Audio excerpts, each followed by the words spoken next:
Buenos días, gracias por la invitación. Bueno, yo les voy a hablar de pacientes operables en el cáncer del pulmón.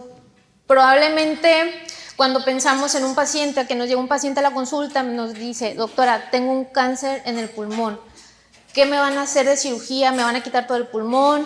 ¿Cómo es la cirugía? ¿Cuáles son las opciones hoy en día con las que contamos? El paciente nos llega con muchas dudas. Oye, doctora, ¿y si me quita solamente un pedacito del pulmón o un pedacito del tumor? Hay que ir creando un poquito de, ir educando a los pacientes sobre todas las terapias, como ya nos lo mostró el doctor Corona, el doctor Alejandré, y ahorita vamos a hablar sobre la cirugía. Y bueno, recalcando la epidemiología, el cáncer de pulmón a nivel México se localiza según el Globocan en el año 2022, en el segundo en el ranking de mortalidad respecto a los hombres, y aquí lo tenemos la incidencia de nuevos casos, lo podemos posicionar en el número 9, con una cantidad de muertes anuales de 7,800, comparable con los nuevos casos que se están reportando cada año, que si nos fijamos, los 8,257 versus los 7,800 casos de muerte es más o menos lo que se detecta versus los pacientes que se nos están falleciendo. Y bueno, vemos, aquí podemos observar obviamente que respecto a sexos, los hombres es mucho más, bueno, se movió ahí poquito, pero en los hombres pues es mucho más la incidencia de esa patología. Y desafortunadamente los pacientes que son candidatos a un manejo quirúrgico son el menor de los casos. ¿Por qué? Porque en la bibliografía nos menciona que menos del 1%, o incluso hay algunas publicaciones a nivel nacional que nos dicen que, si nos vemos muy benévolos, hasta el 5% de los pacientes que se diagnostican son candidatos a cirugía. Y candidatos a cirugía se refiere a pacientes en etapas tempranas, sobre todo en etapas temprana 1 y 2. Ahorita los vamos a desglosar. Y desafortunadamente la sobrevida global a un año es solamente del 10%. Y bueno, como les comentaba, llega un paciente, nos dice, doctora, me tomaron una biopsia porque tenía síntomas, el cuadro clínico, y ahora, ¿qué hago? ¿Qué es lo que sigue conmigo? ¿Me van a dar quimioterapias o yo soy candidato a cirugía? Bueno, antes de saber, antes de decirle al paciente, usted es candidato o no, lo tenemos que estadificar. Muy probablemente hemos escuchado mucho la palabra estadificación en oncología. Es muy importante, ¿por qué? Porque la estadificación significa hacer una valoración de la extensión de la enfermedad al momento del diagnóstico. ¿Por qué es tan importante esto? Porque en base a estos estudios que nosotros le vamos a solicitar al paciente, podemos clasificarlo. En oncología tenemos 4 etapas clínicas en todos los tipos de cáncer, 1, 2, 3 y 4. Las etapas tempranas son 1 y 2, la etapa 3 es locorregionalmente avanzada y la etapa 4 es metastásica. Que sea metastásica no quiere decir que sea no tratable, significa que no es candidata a primera instancia a cirugía. Sin embargo, como ya vimos, tenemos otras terapias de las cuales nos podemos hacer uso. Y bueno, ya una vez que tenemos un diagnóstico confirmatorio de patología oncológica a nivel pulmonar, específicamente células no pequeñas, debemos de estadificar al paciente. ¿Cómo lo vamos a estadificar? Con esos estudios que, según nos los marcan las guías de práctica a nivel internacional, podemos hacer uso de la broncoscopía, una tomografía simple y contrastada de tórax, abdomen y pelvis para valorar la diseminación, por de alguna manera decirlo, de la enfermedad. Lo ideal, y nos lo marcan las guías, es tener un PET scan. Este estudio es sobre todo de vital importancia si vemos que el paciente es candidato a alguna terapia sistémica, para hacer un comparativo antes de la cirugía y después de la cirugía, y también incluso antes del tratamiento sistémico o posterior a ello. Y bueno, la resonancia magnética contrastada de cerebro, esto es porque no se pide, si es una etapa muy temprana, en una etapa clínica 1, esto es más que nada enfocado a las etapas 2B en adelante. ¿Por qué? Porque hasta en el 25% de los casos el paciente puede debutar con metástasis a este nivel. Y bueno, ¿cómo estadificamos al paciente? ¿Cuáles son los puntos que vamos a tomar en cuenta? Nosotros usamos el TNM. Son unas siglas que significan T es el tumor, N son los ganglios y M son las metástasis o la enfermedad a distancia. El T es generalmente el tamaño del tumor primario, ¿sí? En este caso, de acuerdo al tipo de órgano primario, esta escala va a cambiar, no va a ser la misma. Específicamente en células no pequeñas tenemos T1, T2, T3 y T4 con las siguientes subdivisiones. Esto no lo vamos a aprender ahorita, no vamos a salir siendo expertos en TNM, esto necesita tiempo.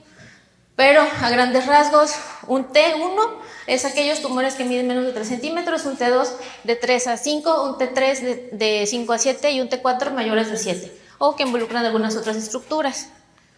De ahí pasamos al N. ¿Qué es el N? Ganglios.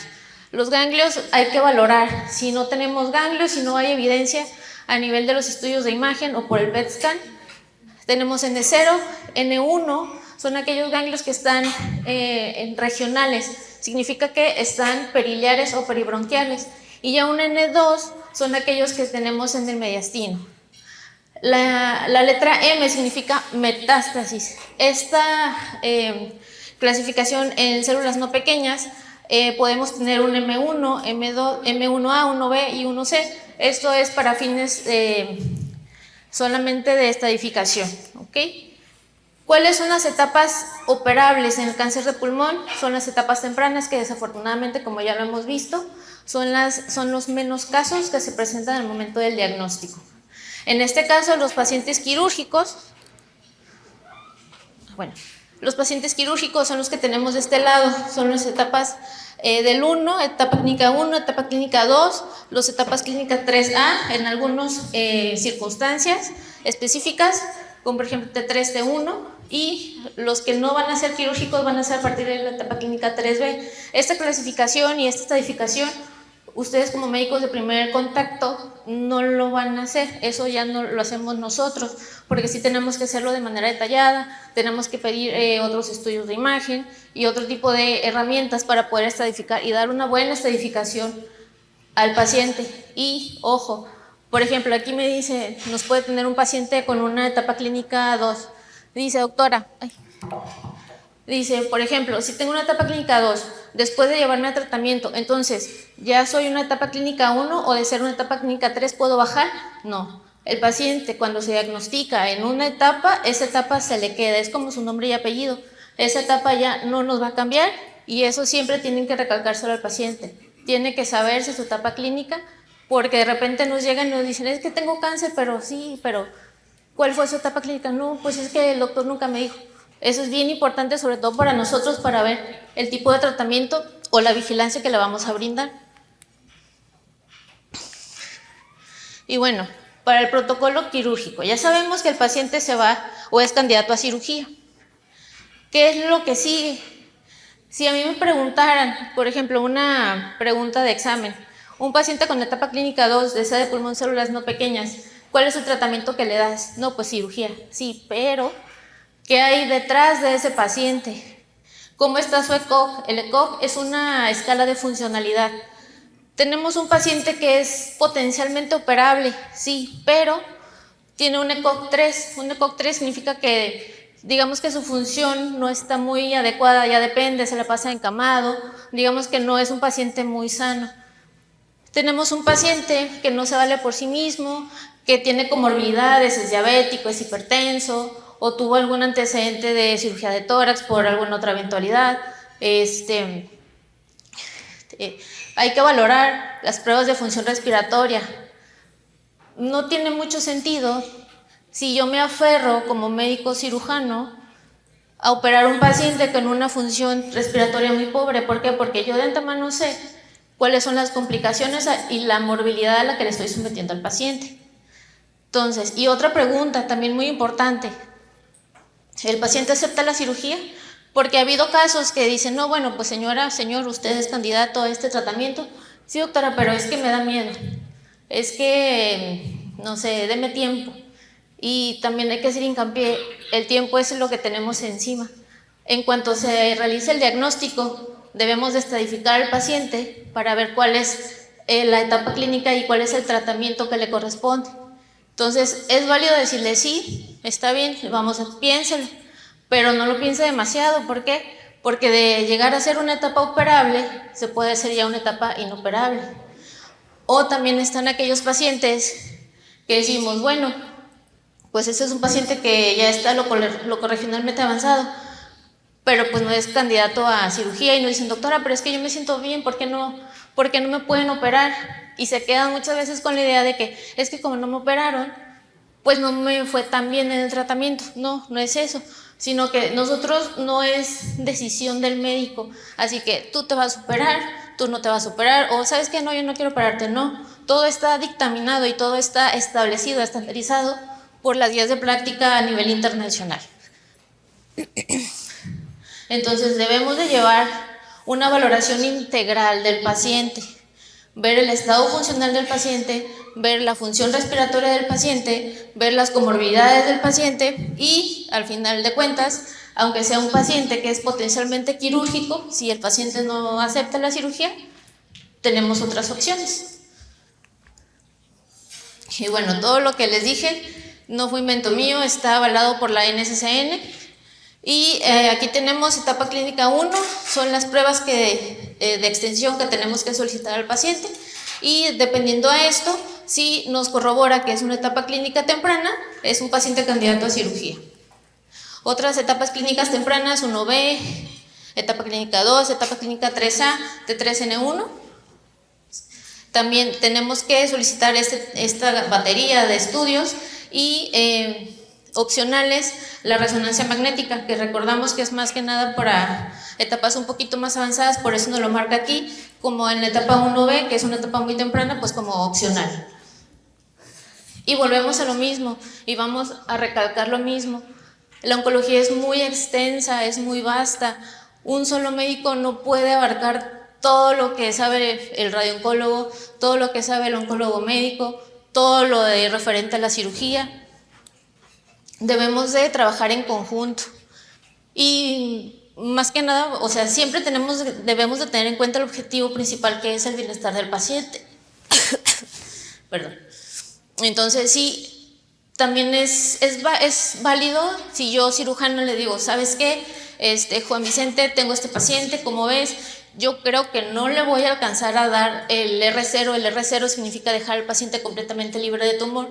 Para eso nosotros como quirúrgicos tenemos que valorarlo. Hay una escala que es, lo podemos rápidamente como R0, R1 y R2. El R0 es aquel paciente que dejamos macroscópicamente y microscópicamente sin tumor.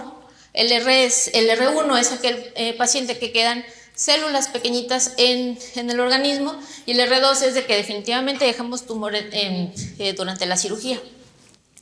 Entonces, si yo veo como cirujano que no voy a lograr alcanzar el R0, que siempre debe de ser mi meta en un paciente, nada de que, doctora, es que quíteme poquito, doctora, no. Nosotros es ir por todo o nada, se hacen las cosas bien o no se hacen. Perdón. Entonces, siempre es valorar al paciente. Tenemos dudas, no pasa nada. Oye, el doctor Corona, ¿cómo ves este paciente? Así, pero su función pulmonar, la verdad es de que no creo que vaya a aguantar la cirugía. Ahorita les voy a explicar los tipos de cirugía. Todo es en base a un equipo multidisciplinario. Y bueno, ¿qué tipo de cirugía voy a hacer? Le voy a quitar todo el pulmón, le voy a quitar un lóbulo, un segmento, va a ser una resección en cuña. ¿De qué depende? Lo podemos clasificar como neumonectomía. La neumonectomía significa que vamos a quitar todo el pulmón, ya sea derecho o izquierdo. La lobectomía es resección de un lóbulo. Del lado derecho tenemos 3 lóbulos, del lado izquierdo tenemos 2. Y las resecciones sublobares son resecciones que pueden ser resecciones segmentarias, porque cada lóbulo se divide en segmentos. Y pueden ser también resecciones no anatómicas, que son aquellas como resecciones en cuña, mangas, o que ahorita lo vamos a poner gráficamente. Y bueno, ¿cuáles son aquellos pacientes que vamos a llevar a resecciones sublobares? Pues son aquellos pacientes que no podemos llevar a lobectomías y que es demasiada morbilidad llevar a una neumonectomía. Los márgenes que les comentaba, sobre todo en las resecciones que son no anatómicas o sublobares, debemos de llevar al paciente a un margen quirúrgico de 2 centímetros o más. ¿Por qué? Porque de esto depende el porcentaje que aumenta el porcentaje de recurrencia durante la vigilancia. Y además, para poder yo llevar a un paciente a este tipo de resecciones, previamente ya tuvo una valoración con el neumólogo que le hizo los estudios de pruebas de funcionamiento respiratorio y sobre todo valorar el ECO. Yo como cirujano voy a valorar el paciente, lo voy a operar, pero ¿me va a aguantar la cirugía? Si es un paciente que ya está con un ECO muy alto, aunque tenga una buena reserva pulmonar, está desnutrido, está descompensado en su diabetes, en su presión, ¿realmente me va a aguantar la cirugía? ¿Realmente me estoy como aferrando a quererlo llevar a una cirugía, siendo que tenemos otras opciones como las que ya vimos? Cuando el paciente no es candidato a este procedimiento, todo el paciente se valora de manera integral. Realmente sí tenemos las guías de manejo internacionales, pero no los pacientes son una receta de cocina. Cada paciente se tiene que individualizar y obviamente también el paciente es el que tiene la última palabra. A pesar de que nosotros le digamos cuál es el tratamiento que le corresponde por etapa clínica, si el paciente también nos dice, ¿sabe qué, doctora? Yo mejor me quedo así, también es válido. Y bueno, para poder abordar los tipos de cirugía, pues del lado derecho tenemos 3 lóbulos y cada lóbulo se va a dividir en segmentos y el lóbulo superior tiene 3 segmentos, el lóbulo medio 2 y el lóbulo inferior tenemos 4. Del lado izquierdo tenemos 2 lóbulos. ¿Por qué no tenemos 3? Pues porque tenemos el corazón. Entonces solamente tenemos 2 y cada lóbulo también lo vamos a dividir en segmentos. El superior tiene 4 segmentos y el inferior también tiene 4 segmentos. Y bueno, ¿en qué consiste la lobectomía? Resección de un lóbulo. Del lado derecho puede ser bilobar, pero del lado izquierdo no podría ser bilobar porque solamente tenemos 2 y en ese caso sería una neumonectomía, ¿ok? Y aquí hay que ver la localización del tumor. Si el tumor se encuentra en el lóbulo superior, del lóbulo inferior, lóbulo medio, esto para el abordaje que le vamos a hacer, ahorita se los vamos a explicar. Una lobectomía en manga o sleeve resection es cuando tenemos un tumor que se encuentra muy cerca del árbol bronquial. En estos casos se trata de pacientes que tienen una función respiratoria muy restrictiva, y de lo que se trata en estos pacientes es de no perder el margen quirúrgico óptimo, sin embargo, sí resguardar salvar lo más de parénquima pulmonar que se pueda para evitar posibles complicaciones postquirúrgicas y que se pueda reincorporar mucho más rápido al tratamiento adyuvante si el paciente y el estudio de patología lo requieren. Entonces, este tipo de cirugía obviamente tiene más riesgo de fugas, porque es una cirugía mucho más fina, pero sí está indicada cuando tenemos la necesidad de guardar o rescatar la mayor cantidad de tejido sin perder los márgenes quirúrgicos negativos. La segmentectomía, pues es la resección de un segmento. Recordemos ya, dependiendo de la anatomía, superior, medio, inferior del óvulo, el tipo de segmento, el número de segmento que vamos a hacer resección. Generalmente las resecciones las hacemos con grapadoras, así como las grapadoras que se usan en cirugía bariátrica. Más o menos son parecidas, obviamente de diferente tamaño, pero la mayoría se hacen con grapadoras. ¿Por qué? Porque las podemos hacer suturar con hilos, pero se ha visto que cuando se comparan este tipo de cierres de sutura versus grapadoras, hay un índice más elevado de fugas de bronquio cuando se hacen de manera manual que cuando se utilizan grapadoras. La resección en cuña es una resección no anatómica que se tiene que valorar los márgenes quirúrgicos. Este margen que vemos aquí azul, este es el tumor, y esto azul en teoría debería de ser los 2 centímetros mínimos que le debemos de dar a la resección. Igual, aunque sea una resección en cuña, lo podemos hacer, lo ideal es hacerlo con grapadoras, Y la neumonectomía, que bueno, esta es una cirugía bastante mórbida, pero en el paciente ideal, cuando está bien indicada, se tiene que llevar a cabo. ¿Cuáles son los abordajes que tenemos o cómo es que vamos a hacer la cirugía? Por ejemplo, tenemos la colecistectomía, que antes se hacía abierta y ahora la estamos haciendo laparoscópica. ¿Qué pasa en el cáncer de pulmón? Bueno, pues también pasa algo similar. De hacer cirugías más extensas y más mórbidas, podemos hacerlas ya mínimamente invasivas. Tenemos el abordaje abierto, que es el clásico, que es el con el que se inició, que es la toracotomía. Dependiendo de la localización del tumor en los lóbulos, tanto derecho como izquierdo, vamos a valorar qué tipo de abordaje vamos a hacer, si va a ser una esternotomía, si va a ser una anteroposterior o lateral. Y en el campo de la mínima invasión, ¿qué es lo que tenemos? Pues tenemos el VATS, que fue lo más reciente, bueno, que fue antes del RATS. El VATS es la cirugía torácica asistida, videoasistida, y el RATS es cirugía torácica asistida por robot. Esta última, pues la más reciente, se necesita un entrenamiento y sobre todo un equipo, tanto instrumental como hospitalario, enfermería, que sepan manejar el equipo, porque ahorita vamos a ver cómo se realiza. La toracotomía, pues tenemos varios abordajes. Dependiendo de la localización del nódulo, en los segmentos o en los lóbulos, ese tipo de abordaje, si es que lo vamos a abordar de manera abierta.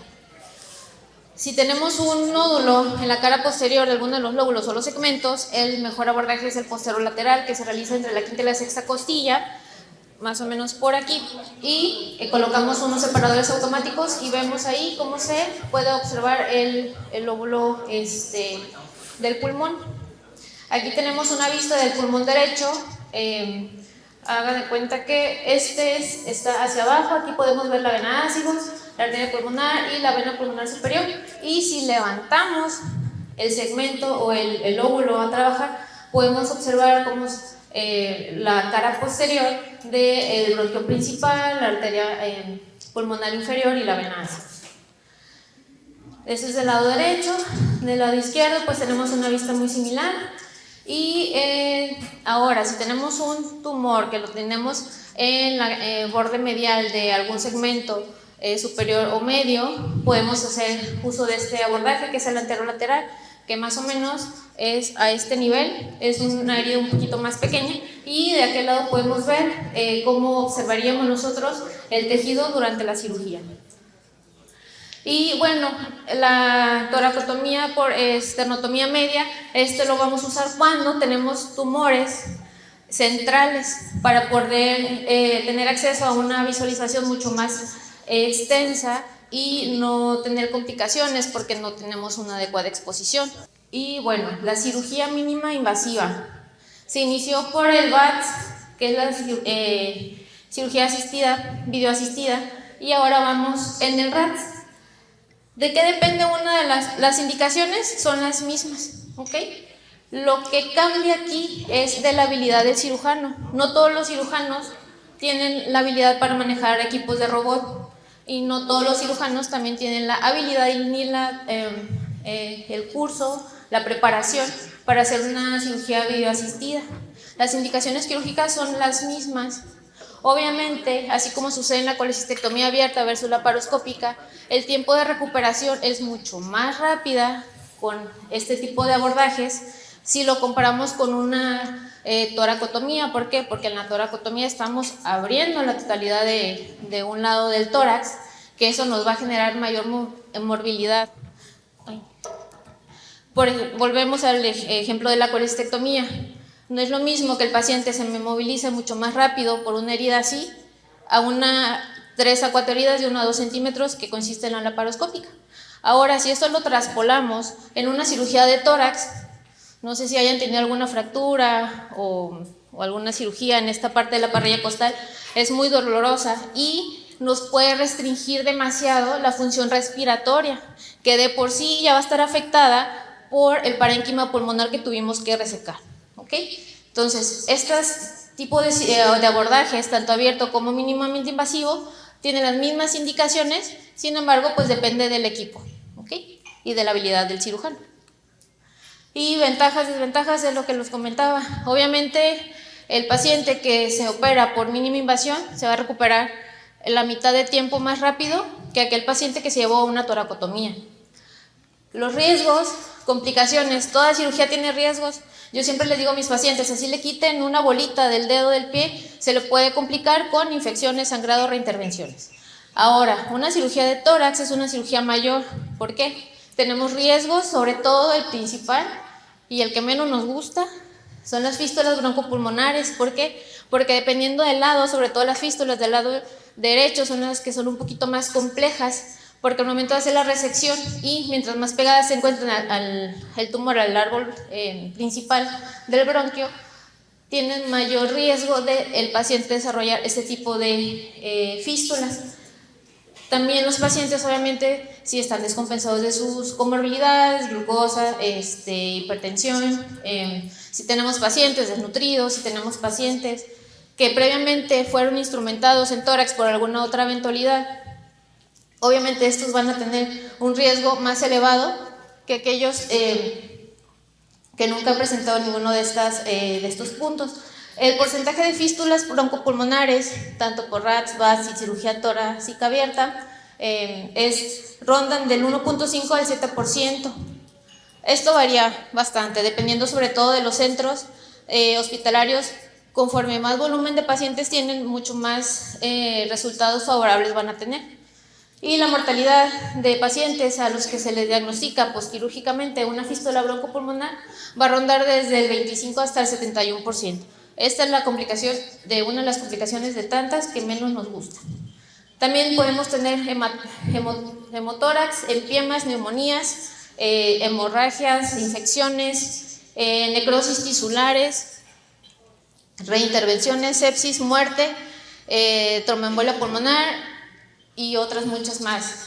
Pero principalmente la que, pues vaya, más sobresale son las fístulas, o las que son más que tenemos que buscar tanto en el posquirúrgico inmediato como en el inmediato como en el tardío, son las fístulas broncopulmonares. ¿Por qué? Porque todo esto me va a estar retrasando a mí el inicio de la terapia sistémica o de la terapia adyuvante si es que el paciente la requiere. Entre más complicaciones es tiempo que vamos retrasando para que el paciente esté en óptimas condiciones para poderlo llevar al tratamiento adyuvante que le corresponde. Y bueno, no solo termina con damos de alta al paciente y ya todo se acabó, se va a la quimioterapia, terapia sistémica, terapia blanco, sino que viene la recuperación pulmonar. ¿Por qué? Porque le quitamos una porción de pulmón, le quitamos tejido, le quitamos parte vital para su respiración, que viene la recuperación respiratoria, que generalmente los enviamos a fisioterapia con neumólogos para que el paciente recobre, porque ya no va a ser lo mismo que antes respiraba con sus dos pulmoncitos al 100% y ahora pues ya tenemos un paciente con lobectomía, segmentectomía, resección en cuña o alguna otra complicación. Y pues nada más recalcar, la oncología es demasiada información, por eso nos dividimos en ramas: oncocirugía, cirugía oncológica, oncología médica y radiooncología. Todos debemos de trabajar en armonía por el bien del paciente. No tenemos que aferrarnos a no, yo lo voy a manejar solo, no. Si tengo dudas, pedir ayuda. Es válido también.